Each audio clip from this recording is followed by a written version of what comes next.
Dear chess friends, we're now only 2 days away from the epic and immortal World Chess Championship match between Ding Liren and Gukesh, in which the young top grandmaster from India has now the opportunity to become the world's youngest world champion of all times. This is a huge opportunity for him, and as promised, we're continuing now with our analysis of some great games played by Gukesh in classical chess, and today I've sorted out on an amazing gameplay by Alireza and Gukesh back from the 2023 Norway chess tournament, in which I think Gukesh showed here great play, but also a couple inaccuracies that he should and has to improve if he wants to do something in the World Chess Championship in 2024. Let's see now this game. It was a beautiful gioco pianissimo of the Italian game. So with white here, Alireza opened with move e4. Gukesh's response was e5, knight to f3, knight to c6, bishop to c4. The Italian game here's on the board. We have now bishop to c5, the gioco piano, and now after move d3, we have now the gioco pianissimo, a calm game. Not risking anything here. First of all, normal development. Knight to f6 by Gukesh, and now here kingside castling by Alireza. d6, pretty standard stuff, and now c3 with the progressive d4 or b4 plan here. h6, prophylactic idea by Gukesh, not allowing to get pinned here by the bishop. We have now knight to d2, we have a5 preventing b4, and now a rook to e1. It's a pretty standard idea, again with some ideas to knight to g3, knight to e3, and then hop with the knight on f5, or if the position allows it on d5. We have castling, knight to f1, and now a4. Here Gukesh expands simply on the queen side, wants also to disrupt a little bit here the pawn structure. If you play a3, then you could be left maybe here with the b3 weakness, so that's why Alireza didn't risk anything. First of all, played now the solid bishop to b5, which comes of course with an idea to mess up the pawn structure here. After bishop to c6, b takes c6, black would have then maybe structural weaknesses, but then would continue of course with an amazing bishop pair. A3 by Gukesh, and now b4. We have bishop to b6, bishop to c4, and now knight to e7. Good move by Gukesh, rerouting the knight on a better score, trying of course also to search opportunities to help maybe with the knight on f4. We have now knight to g3, and now knight to g6. We have h3 by Alireza, not allowing now finally to get pinned here by black, maybe with the move bishop to g4. And okay, let's stop and evaluate a little bit the position. This is a pretty equal position without any complications so far. Maybe a slightly problem for black in the continuation of the game could be this pawn on a3, but even if you go for this pawn, maybe with queen to b3, there's always the progressive plan of blacks to maybe open the center with the move d5. So d5 is, I think, then the normal stuff here by black. So after move c6 here by Gukesh, we have now bishop to b3. Alireza steps back, and now I see Gukesh plays immediately the move d5. We have now e takes d5, and now knight to d5. The issue here for white is that taking the pawn here on e5 is not a good choice, because after knight to e5, here rook to e5, you get this one. Bishop to f2, and then after king to f2, queen to f6 simply wins the exchange, and this would be game over here for white. So this is not working. So that's why good move here by Gukesh so far, breaking and entering in the center of the board. This pawn on e5 so far cannot be taken. We have now bishop to d2. Alireza has to now protect also his weak pawn on c3, and now Gukesh continues with the solid bishop to e6.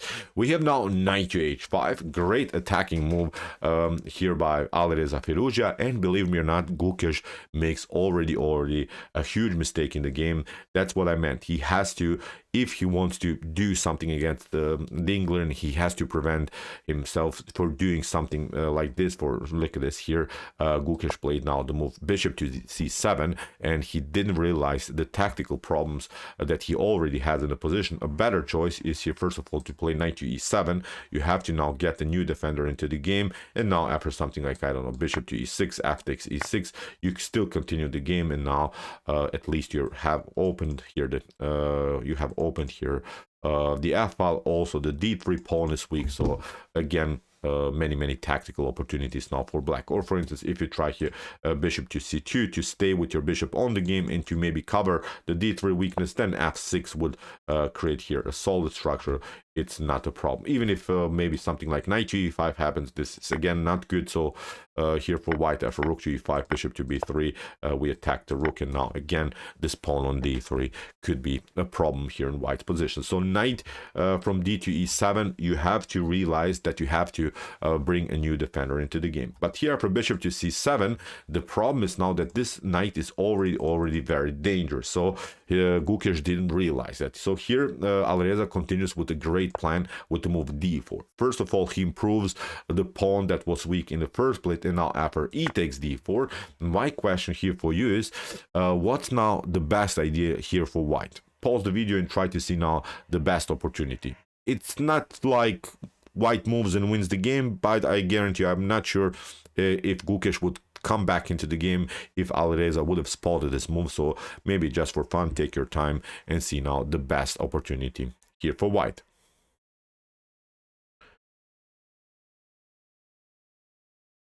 Okay, here Alireza should have played an amazing bishop to h6, and the position is, believe me or not, already collapsing. And look at this. For instance, if you try here g takes h6, this is not working because of queen to d4, immediately a checkmate threat. You have to now sacrifice some pieces here on e5, or if you play f6 to cover maybe this this g7 score, then the bishop on e6 is hanging. So that was a huge opportunity for Alireza. Even after bishop to h6, you could maybe try to survive with knight to f4, but then bishop to f4, knight to f4, knight takes, bishop to f4, taking the bishop here, f takes e6, and then after knight to d4, this is a much better position here for white. White gained the pawn, has now this well-placed knight, which is centralized. The e6 weakness is still present here. It's hard to defend this pawn anymore, and this is, I think, game over here for black. So you see, in move 20, already huge tactical problems, but after e takes d4 that Gukesh played, Alireza plays now a bad knight takes d4, and this is not so dangerous anymore. The position is about equal. Alireza missed his chance, and now from this point on, Gukesh shows here really his great attacking skills. First of all, queen to d6, and here, as we mentioned, Alireza had his chance, and suddenly the position gets very dangerous for him. Queen to d6 with an immediate threat of queen to h2. We have now knight to g3. Alireza has to cover now, and now rook from a to e8. Pragmatic, systematic move, of course, getting all of the pieces into the attack, including now the last piece that hasn't participated in the game so far. Great move here by Gukesh, and of course, keeping an eye here against the queen on d1. Indirectly, of course, if something clears on the d file. We have now knight to a6, f takes e6, but it doesn't matter if you have this weak pawn on e6.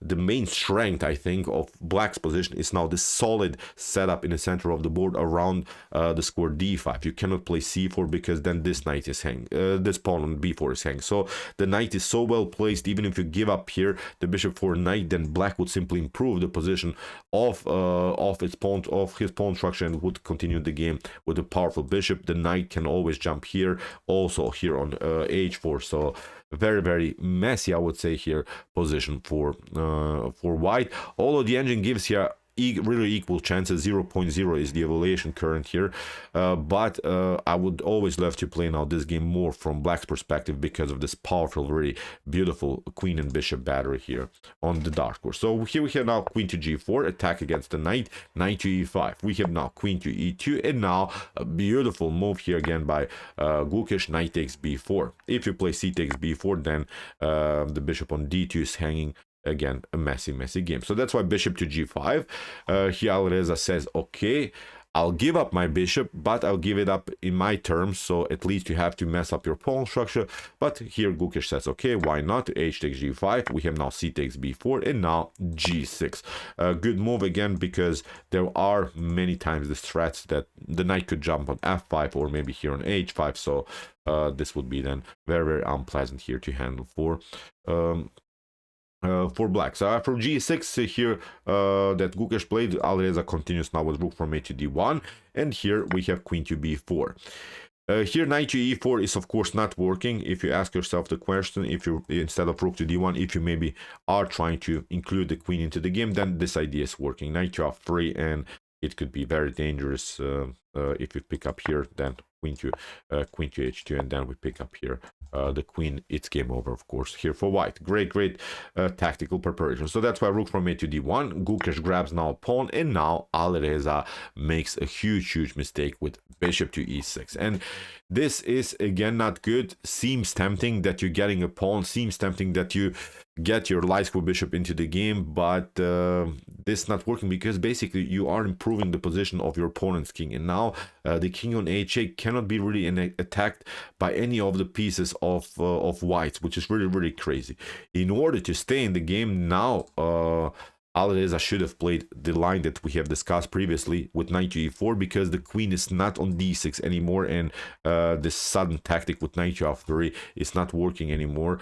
Now after knight to e4, queen to e7, and then queen to e3, this should be, again, I would say, a solid game here for white, because then black would have to, I don't know, trade off the rooks here, and would have here to protect the g5 pawn, would have also to keep the position compact. But then white can be very unpleasant with the potential knight to g3. You're retreating, and again, maybe here Alireza could have tried to repeat moves and force a draw out of this position. So, but bishop to e6 instead of knight to e4 that Alireza should have played is not so good, because here Gukesh taps back, and now Alireza is trying to attack the queen, but now again with the same idea, queen to f4.